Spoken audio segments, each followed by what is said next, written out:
तुम अंदर से खाली होकर आओ, परमात्मा भरपूर कर दे।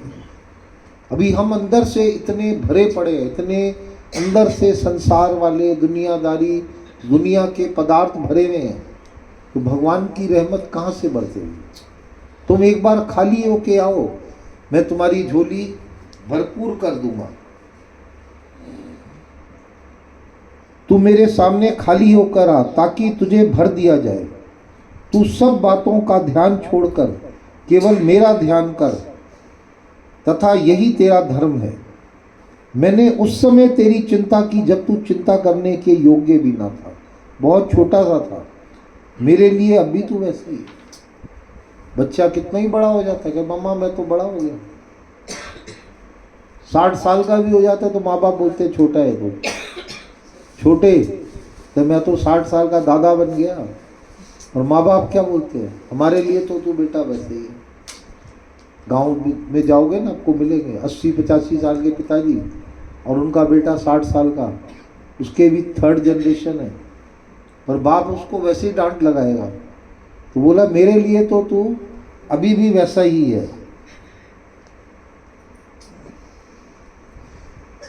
बहुत छोटा था, मेरे लिए अब भी तू वैसा ही है। विश्वास कर, मैं तेरी चिंताओं को दूर करता रहूँगा।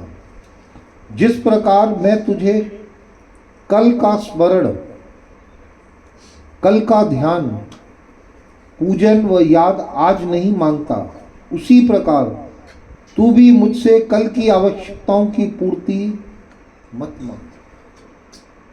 कल जो हमने सिमरन किया, कल जो हमने परमात्मा की महिमा गाई या नहीं गाई, सत्संग में आए नहीं आए, भगवान कभी हमसे एक्सप्लेनेशन पूछता है कि कल कहाँ गए थे भाई, कल कौन से काम से गए थे तुम, कल सत्संग क्यों छोड़ा।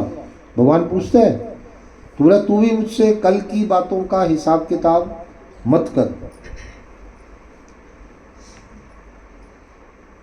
मेरी इच्छा है कि मैं तुझे नित्य का सामान देता रहूंगा। जब मैं कुछ नहीं देता उसमें भी कुछ दिया करता हूँ। बच्चा कहता है माँ मुझे आग चाहिए, मुझे ये आग दे दो। आप बच्चे को आग दे दोगे क्या? आपको पता है आग दे दी, बच्चा अपना हाथ झुलसा देगा, जला लेगा, जल जाएगा। तो हम परमात्मा से कई बार ऐसे पदार्थ मांग लेते हैं, परमात्मा नहीं देता, और हम अंदर से भगवान से क्या हो जाते हैं, नाराज हो जाते हैं कि भगवान देखो, भगवान से भी खार खाने लग जाते हैं। भगवान होता भी है क्या? फिर पूछते हैं। हमें तो कभी कभी लगता है भगवान है ही नहीं, पर भगवान क्या कह रहे हैं, अगर मैं तुझे नहीं देता तब भी उसमें कुछ दिया करता हूँ, उसमें भी उसकी कृपा है। वो नहीं दे रहा क्योंकि वो तेरे को, तेरा अहित करेगा, वो तेरा नुकसान करेगा, इसलिए मैं नहीं देता हूँ। तो बोलते हैं कि जब मैं कुछ नहीं देता हूँ उसमें भी कुछ दिया करता हूँ। मेरे लिए कांटे पुष्प से भी अधिक सुंदर है। भगवान के कांटे भी जो बनाए उसने, क्यों बनाए? कांटे ही किया करते हैं फूलों की हिफाजत। अगर गुलाब के फूल के नीचे कांटे ना होते तो कोई गुलाब को पेड़ पे, डाल पे रहने देता। पर जब भी कोई गुलाब तोड़ने जाता है उसको डर लगता है कहीं कांटा ना चुभ जाए, और चुभता है। आप 2-4 फूल तोड़ो तो एक न एक कांटा जरूर, आप कितनी सावधानी बरतो पर कांटा चुभ जाएगा। मेरे लिए कांटे पुष्प से भी अधिक सुंदर है। जो देता हूँ चुपके से लिए जा, जो दे रहा हूँ चुपचाप ले ले। माँ क्या करती है, मुट्ठी बंद करके ले, थोड़े से ड्राई फ्रूट ले ले बेटा, कुछ नहीं खाया ना, जेब में रख ले, रास्ते में खा लिया। आपकी पसंद का नाश्ता नहीं था, मम्मी मुझे ये नहीं खाना, नहीं मुझे भूख नहीं है। अब माँ समझ जाती है कि बेटे को ये चीज़ पसंद नहीं है आज जो खाना बना है, तो क्या करती है, मुट्ठी में भर के उसको ड्राई फ्रूट, किशमिश, बादाम डाल के देती है कि चुपचाप खा लेना। तो बोल रहे, भगवान भी बोल रहा है, जो देता हूँ चुपचाप लिए जा। मैं तुझसे अधिक तेरी भलाई जानता हूँ। तुझे बड़ा बनाना चाहता हूँ, तेरी प्रोग्रेस, तेरी ग्रोथ चाहता हूँ। इसलिए मैं तुझे फ्री छोड़ रहा हूँ, इसलिए मैं तुझे सेल्फ डिपेंडेंट बना रहा हूँ।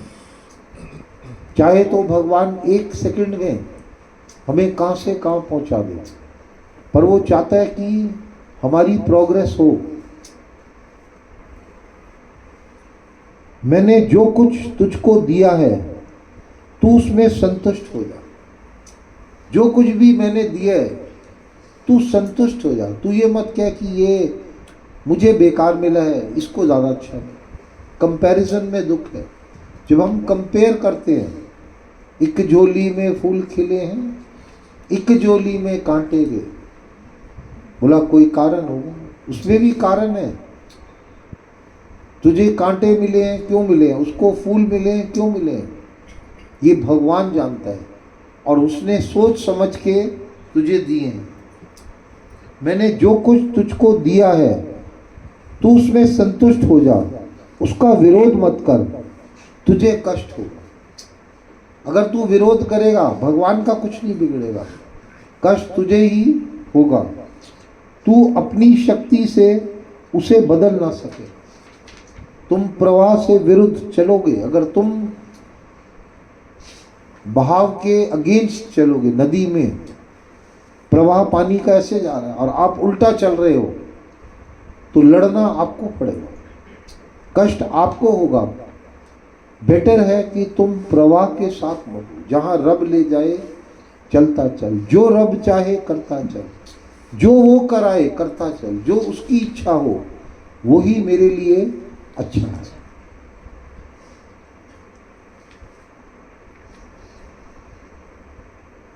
मैंने जो कुछ तुझे दिया है तू उसमें संतुष्ट हो जा, उसका विरोध मत कर, तुझे कष्ट होगा।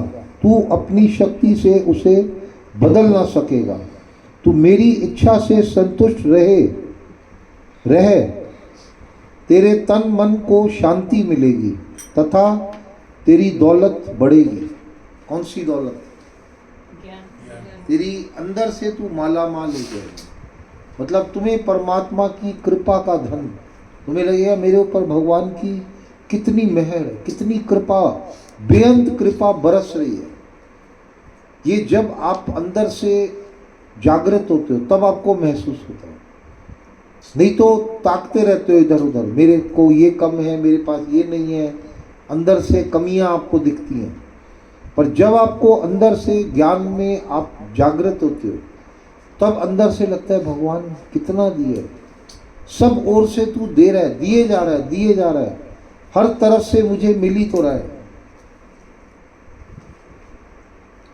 जब तू मेरा ध्यान करे तो मेरी महानता की अच्छी तरह समझ और अपने को तुच्छ बना ले।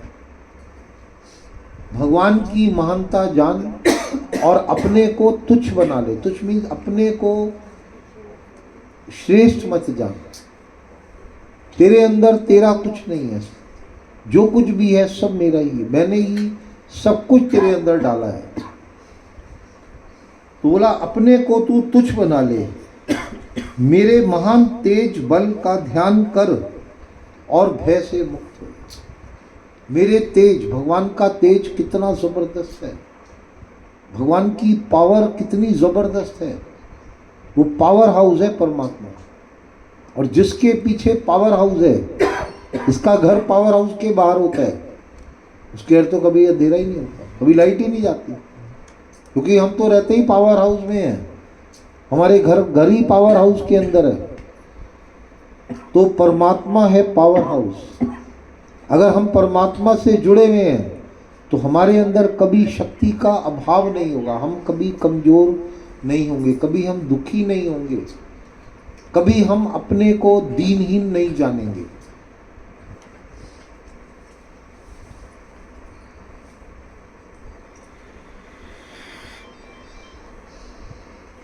मेरे महान तेज बल का ध्यान करके भय से मुक्त हो जा। मैं तुझको विश्वास दिलाता हूँ कि अगर तू मेरी इच्छा को अपनी इच्छा से बड़ा मान ले तो तेरा हृदय पवित्र हो जाएगा। मतलब अपनी इच्छा से ऊपर भगवान की इच्छा, जो तेरी इच्छा सो मेरे लिए, जो तुद भावे साई भली का, तेरा भाणा मीठा लगे। तेरा भाणा, तेरी मर्जी, तेरी इच्छा, जो तुझे सही लगे, जो तू मेरे लिए राइट समझे, भगवान वही। मैं अगर मांगू तो मांगू, तुम ना कुछ देना मुझे, वरना प्रेमी नहीं मजदूर हो जाऊंगा। मैं अगर चाहूं तो चाहूं, तुम ना मुझको चाहना। मैं अगर देखूं तो देखूं, तुम ना मुझको देखना। मैं अगर तड़पूं तो तड़पूं, आंसू बरसाना ना तुम। ये देखो कितना अंदर से परमात्मा से प्यार, कितना भगवान से जुड़न, कि मैं अगर तड़पूं तो तड़पूं। अगर हम तड़पेंगे, बच्चा तड़पेगा तो माँ क्या खुश होगी। बोला मैं अगर तड़पूं तो तड़पूं, आंसू बरसाना ना तुम, वरना आंखों से तेरी दूर हो जाऊंगा। तो आंसू से आएंगे तो हम भगवान की आंखों से दूर कैसे होंगे, कैसे दूर होंगे बताओ। जब आंख में आंसू आ जाते हैं तो फिर कुछ दिखाई नहीं देता, भगवान की आंखों में आंसू आ जाते हैं। भक्त के लिए भगवान को भी तो आंसू आते हैं। भक्तों पे जब दुख आते हैं, कष्ट आते हैं, बच्चे के लिए माँ, इसीलिए तो बोला वही हमारा सच्चा माता पिता है। हम गाते हैं तेरा त्वमेव माता च पिता त्वमेव, त्वमेव बंधु च सखा त्वमेव। तो ये सब क्या है कि तू मेरा सच्चा माता पिता, तू ही मेरा बंधु, तू ही मेरा सखा, तू ही मेरा सब कुछ। त्वमेव सर्वम मम देव देव, तुम ही मेरे सब कुछ हो। भगवान ही हमारा सब कुछ है। तो भगवान को इतना अपना बना लो, इतना उससे जुड़ जाओ कि अगर मेरे को कोई दुख कष्ट भी आए, पर भगवान तुम आंसू मत बरसाना।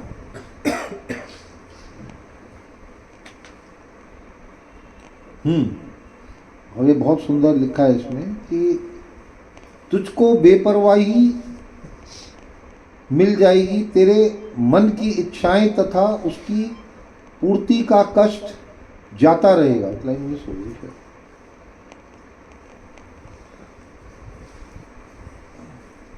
मैं तुझको विश्वास दिलाता हूं कि अगर तू मेरी इच्छा को अपनी इच्छा से बड़ा मान ले तो तेरा हृदय पवित्र हो जाएगा, तुझको बेपरवाही मिल जाएगी, तेरे मन की इच्छाएं तथा उसकी पूर्ति का कष्ट जाता रहेगा।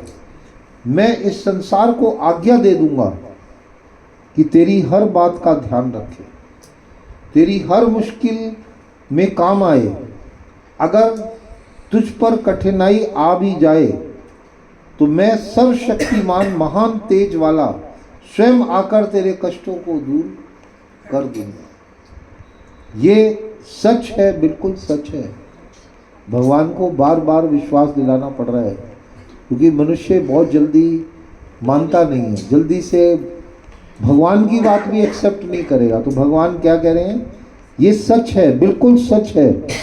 तू इस प्रकार सब चिंताओं से मुक्त हो जाएगा, हर आराम तुझको मिल जाएगा, तेरे हर लोक तथा परलोक की ज़रूरतों को मैं पूरा करता रहूँगा, तू चिंता मत कर। लास्ट लाइन में भी वो यही बोल रहे हैं कि तेरी सब चिंताओं का भार मैं उठा लूँगा, तू मेरा बन, मेरे लिए वफादारी, मन में वफादार बन। क्योंकि हम बहुत बेवफा, मनुष्य सबसे बड़ा बेवफा है। बोला कुत्ते से सीखनी चाहिए वफादारी। आप कुत्ते को एक बार टुकड़ा डाल दो, एक बार आपने दूध पिलाया, एक बार आपने बिस्किट डाला, और फिर आप उसको 6 महीने बाद, साल बरस बाद भी मिलोगे ना, तो आपको देखते ही वो ऐसे ऐसे डांस करेगा, आपके पूंछ हिलाएगा। अभी एक दिन हम खड़े हुए थे, ऐसे आके 2-3 कुत्ते पीछे आके और खुश होके ऐसे ऐसे करने लगे, मुंह से ऐसे आवाज़ आने लगी। मैं एकदम डर गया, मैं पीछे क्या हो गया भाई। और 3 कुत्ते थे, तो 1.5 साल से खिलाया नहीं, उनको पहले खिलाते थे। लोग डालने लगे, हमने कहा सब खिला रहे हैं, वेस्ट जाता है, मैंने कहा छोड़ो। तो आके इतना प्यार कर रहे, लाड़ कर रहे, और जबकि मैं टच भी नहीं करता, और वो ऐसे ऐसे करके पेट अपना आके पैर से टच करके पैट कराना चाह रहे कि पैट करो। तुमने कहा देखो जानवर के अंदर कितना प्यार है, कितनी वफादारी है, देखो वो भूलता नहीं है।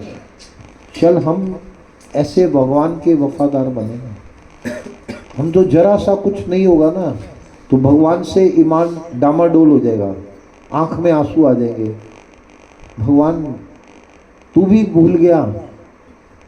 द्रौपदी ने बोला ना भगवान इतनी देर क्यों लगाई, और भगवान को भी गुस्सा आ गया। कृष्ण भगवान भी एक तो खुद देर कर रही है और ऊपर से बोल रही है भगवान इतनी देर क्यों करी।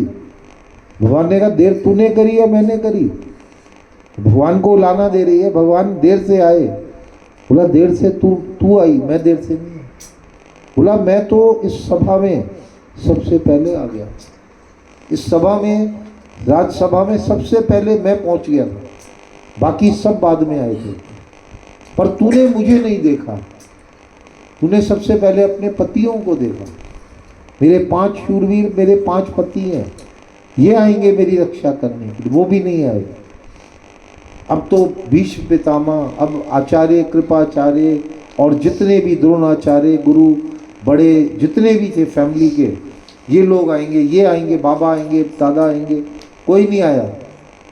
जब कोई सामने नहीं आया तब आर्थ भाव में रोते हुए, अब द्रौपदी की क्या हालत है, 6 गज की, 5 गज की, 6 गज की साड़ी होती है, और दुशासन खींच रहा है, और वो भी कहाँ, बीच सभा में। कितना घोर अपमान हो रहा है कि राज्यसभा में, और वो कुल की सबसे बड़ी बहू, और उसकी वो साड़ी खींच रहा है, बाल पकड़ के खींच के लेके आया। कितनी इंसल्ट, कितना उसके साथ दुर्व्यवहार किया। तब उसने बोला हे केशव, हे मथुरावासी, हे द्वारकावासी, और जैसे बोला हे घटघटवासी, तो वहां पे प्रकाश हुआ और द्रौपदी की चीर बढ़ गई।